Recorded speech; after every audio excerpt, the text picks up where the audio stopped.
This morning I came across a couple verses and it got me thinking, and I wanted to share that with you today. Mark chapter 4, verses, let's look at 37 and 38. And there arose a great storm of wind, and the waves beat into the ship so that it was now full. And he was in the hinder part of the ship, asleep on a pillow, and they wake him and say unto him, Master, carest thou not that we perish? Storms come up in our lives and we tend to focus on them.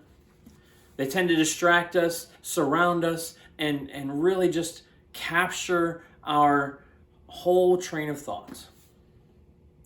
And we can look at the story and we know the story, we know how it ends. But often I think we forget how it begins.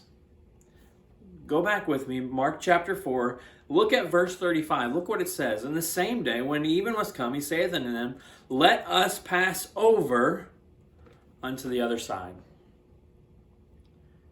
See, the disciples had forgotten that Jesus already had a plan. The plan was for them to make it to the other side. For you and I, the plan is for us to make it to where God wants us to be. And as we go, those storms are going to creep up. Now we know that the story ends with Jesus rebuking the waves and the wind, and the disciples being amazed at who Jesus was. Can I offer this suggestion for you and I? Let's remember the beginning of our story, that God has promised that He is going to do something in our lives. And just because we're in a storm, just because we're in a tough situation, let's not forget that He has a plan. And He has the power to rebuke that situation, that wind, that storm, whatever's going on. And He will get us through to the other side. I don't know what you're going through today. I don't know what struggles you're fighting. But I know that God has a plan for you, and He has a plan for me. And His plan is for us to be where He wants us to be, in the time that He wants us to be there.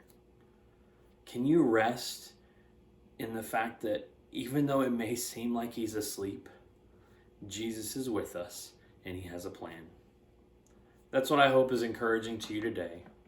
Rest in the hand of the Master, who has the power to rebuke the wind and waves, and to rebuke the situations that you're struggling with. I think that storm wasn't to discourage or to hurt those that were in the boat. I think it was to challenge them to be more focused on relying on the Master. Are you relying on the Master today?